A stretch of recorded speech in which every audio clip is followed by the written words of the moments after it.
नमस्कार प्यारे विद्यार्थियों। आज अपन संस्कृत व्याकरण में पढ़ेंगे संधि। आज अपन संस्कृत व्याकरण में जो अपना टॉपिक रहेगा वो रहेगा संधि। क्या रहेगा? संधि। सबसे पहले संधि की परिभाषा की संधि कहते किसे हैं तो आपको मैं बता दूं, वर्ण संधानाम संधि।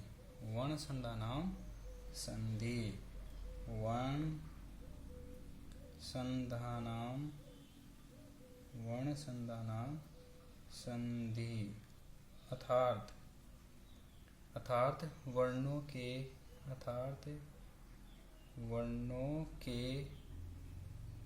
परस्पर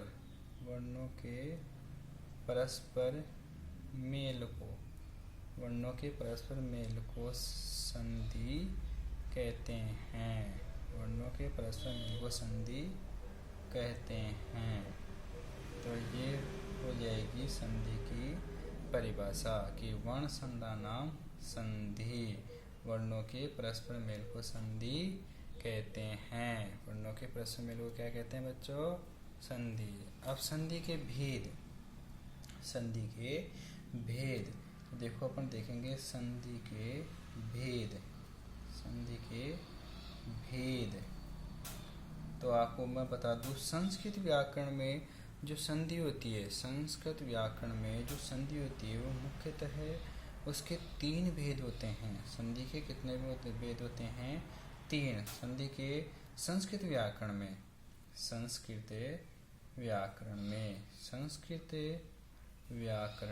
संधि के 3 भेद होते हैं। संस्कृत व्याकरण में संधि के 3 भेद होते हैं। संधि के 3 भेद होते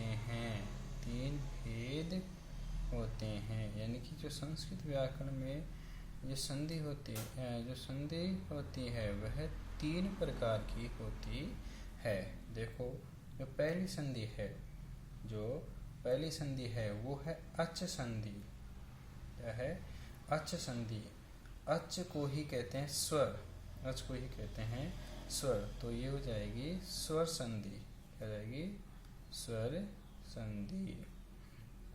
फिर नंबर 2 पे आएगी हल संधि।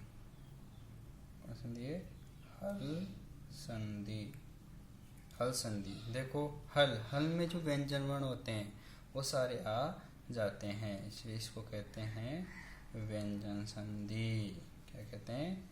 व्यंजन संधि। और अपनी जो तीसरे नंबर की है वो है विसर्ग संधि। कौन सी है? विसर्ग संधि। जो संस्कृत व्याकरण में संधि के 3 भेद होते हैं। तो जो पहली संधि है वो अच संधि, जिसे स्वर संधि भी कहते हैं।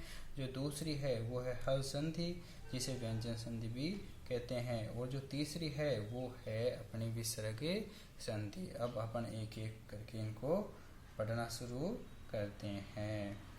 पहली जो संधि है वो है अच संधि। क्या है? अच संधि। अच संधि को ही क्या कहते हैं? अच संधि को कहते हैं स्वर संधि। क्या कहते हैं? स्वर संधि। देखो, सबसे पहले स्वर संधि की परिभाषा क्या पढ़ेंगे? स्वर संधि की परिभाषा की दो स्वरों के मेल को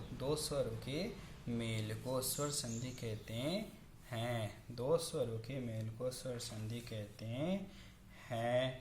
देखो, जैसे 2 स्वरों के मेल को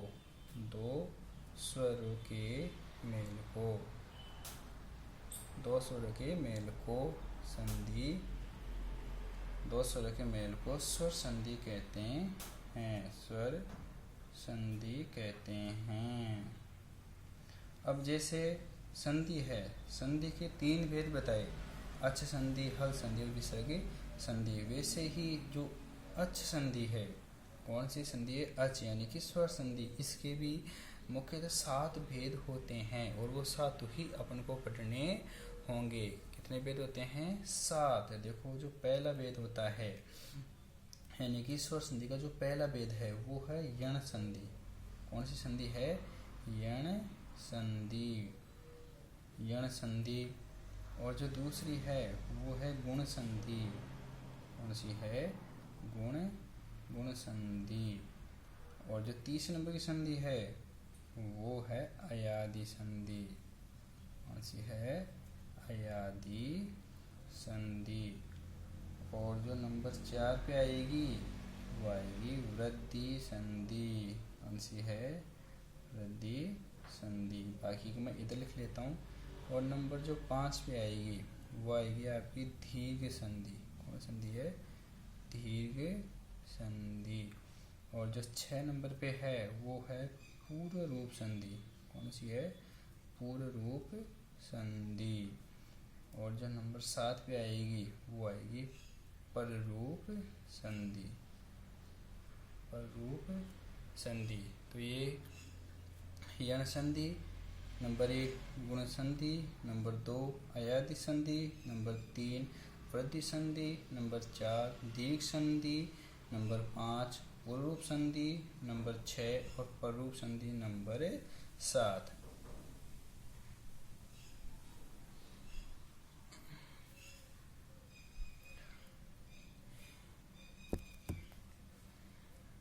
नंबर 7। अब देखो अपन एक एक करके इनको पढ़ते हैं। सबसे पहले अपन पढ़ेंगे यण संधि। सबसे पहले अपन पढ़ेंगे यण संधि। परीक्षा की दृष्टि से सबसे महत्वपूर्ण, देखो वैसे तो सभी महत्वपूर्ण है लेकिन यण संधि सबसे महत्वपूर्ण है परीक्षा की दृष्टि से। देखो यण संधि में एक सूत्र जो आप शुरू से पढ़ते आ रहे हो, इको यणची। इको यणची, ये एक सूत्र याद हो गया तो आपको सारी परिभाषा याद हो गई इस यण संधि की। देखो इको यणची, इको यणची में इक के स्थान पर यण हो जाता है, यानी इक एक प्रत्याहार है। संस्कृत में 42 प्रत्याहार होते हैं। संस्कृत में 42 प्रत्याहार होते हैं। उन 42 प्रत्याहार में एक यण प्रत्याहार और एक इक प्रत्याहार। तो यण संधि में क्या होता है कि जो इक प्रत्याहार है, जो इक प्रत्याहार है, इस इक प्रत्याहार के स्थान पर, इस इक प्रत्याहार के स्थान पर यण प्रत्याहार हो जाता है। कौन सा प्रत्याहार हो जाता है? यण। इक प्रत्याहार के स्थान पर यण प्रत्याहार हो जाता है। अब अपन को ये पता होना चाहिए सबसे पहले कि इक प्रत्याहार में कौन कौन से वर्ण आते हैं, यानी कि कौन कौन से स्वर आते हैं। तो देखो इक प्रत्याहार में एक तो ई, छोटी और बड़ी दोनों ही आएगी, एक ऊ और बड़ा वाला ऊ, एक री और एक लरी। जो इक प्रत्याहार है, इक प्रत्याहार में ई, ऊ, री और लरी ये वर्ण आएंगे। तो इक प्रत्याहार के स्थान में क्या हो जाएगा? यण प्रत्याहार। यानी इक प्रत्याहार में जो वर्ण आते हैं उन वर्णों के स्थान पर यण प्रत्याहार में जो वर्ण आएंगे वो हो जाएंगे। लेकिन इक प्रत्याहार में जो वर्ण हैं उनके बाद अच स्वर रहना चाहिए। क्या रहना चाहिए? स्वर। वो भी कैसा? असमान स्वर। कैसा रहना चाहिए? असमान स्वर। कैसा स्वर रहना चाहिए? असमान स्वर। तो फिर असमान स्वर रहने पर जो ई है उस ई के स्थान क्या हो जाएगा? ये। क्या हो जाएगा? ये। जो ऊ है ऊ के स्थान क्या हो जाएगा? व। जो री है री के स्थान क्या हो जाएगा? र। और जो ली है इस ली के स्थान क्या हो जाएगा? ल। ये आपको याद होना ही चाहिए कि जो यण संधि है उसमें इक प्रत्याहार के स्थान पे यण प्रत्याहार हो जाता है। आगे अच रहने पर, अच कैसा? अच कहते हैं स्वर को। अच में सारे स्वर आ जाएंगे, लेकिन यहाँ पे जो अच जो स्वर रहेगा वो स्वर कैसा रहेगा? असमान रहेगा। कैसा रहेगा? असमान। असमान स्वर रहने पे ही यहाँ पे यण संधि कार्य होगा, अन्यथा यहाँ पे यण संधि कार्य नहीं होगा। तो यहाँ पे जो ई है ई के स्थान पे हो जाएगा ये, जो ऊ है उसके स्थान पे हो जाएगा वह। चाहे ऊ ऋस्व हो चाहे दीर्घ हो, ई चाहे ऋस्व हो चाहे दीर्घ हो। जो री है री के स्थान पे हो जाएगा और जो लिरी है ली के स्थान पे हो जाएगा ल। अब अपन एक एक उदाहरण लेके आराम से इनको समझ लेते हैं। अब देखो जैसे एक पहला उदाहरण है, पहला उदाहरण है अधि। क्या है? अधि प्लस आदेश है। ये जो प्लस है जो मैंने अभी कहा अधि प्लस आदेश है, इस प्लस को अपन जब संस्कृत में संधि करते हैं तो उसको बोलते हैं धन। क्या बोलेंगे? धन अति धन आदेश है। अब ये जो पहला वर्ण है यानी जो पहला पद है, अब इस पहले पद के अंत में जो द है उसमें काय की मात्रा है ई। अपन को ई चाहिए, वो ई आ गई। अब इस ई के बाद क्या रहना चाहिए, असमान स्वर। अब देखो यहाँ पे ई है और यहाँ पे क्या है आ, क्या है आ। तो जो ई है, ई के साथ क्या हो जाएगा ये। देखो जैसे मैं आपको ये पूरा करके ही बता देता हूँ। जैसे ये ध है ना, इस ध में से अपन ई को निकालेंगे तो ये जो ध है वो हो जाएगा आधा, हो जाएगा आधा यानी हलंत। और आगे क्या है आदेश है, क्या है आदेश है। अब अपना नियम था कि ई के बाद असमान स्वर रहने पे, जैसे यहाँ पे ई है और आगे क्या है असमान स्वर, तो यहाँ पे ई है उसके बाद असमान स्वर रहने पर जो ई है इस ई के स्थान पे, इसे ई के स्थान पे हो जाएगा ये, क्या हो जाएगा ये। तो ये ए और ये ध हलंत है, ई के स्थान पे हो गया ये, है ना। जो ये होगा वो भी हलंत में है, देख लीजिए मैंने यहाँ पे ये व र ल लिखा है, वो हलंत में लिखा है। और फिर आगे है आदेश है, क्या है आदेश है। अब अपन इसको मिला देंगे तो ये बन जाएगा अध्यादेश है, अध्यादेश है, ये बन गया अध्यादेश है। क्योंकि ये ध आधा, ये में आ गया और ये देश है तो क्या बन गया अध्यादेश है। इसी प्रकार अपन दूसरा उदाहरण ले लेंगे।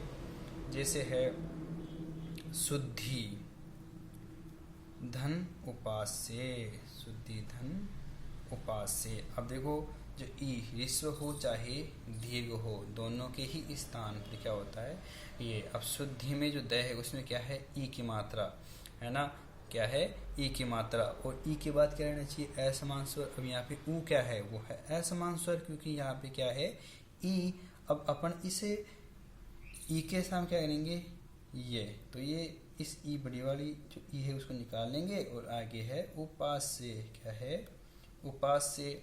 अब जो ई है ई के स्थान क्या हो जाएगा ये, क्या हो जाएगा ये। तो ये सु और ये थ हलंत हो जाएगा, ई के स्थान हो जाएगा ये, है ना, हलंत में रहेगा ये भी। और आगे है उपास्य, क्या है उपास्य। अब अपन इसको मिला देंगे तो ये सु, ये ध आधा, ये हलंत है, ये ऊ आ जाएगा तो यू, शुद्ध्युपास्य। बच्चों क्या बन गया शुद्ध्युपास्य। मैं उम्मीद करता हूँ कि जो मैंने ये बताया वो आपको अच्छे से समझ में आया होगा। बाकी का अपन अगली क्लास में पढ़ेंगे। जब तक के लिए धन्यवाद।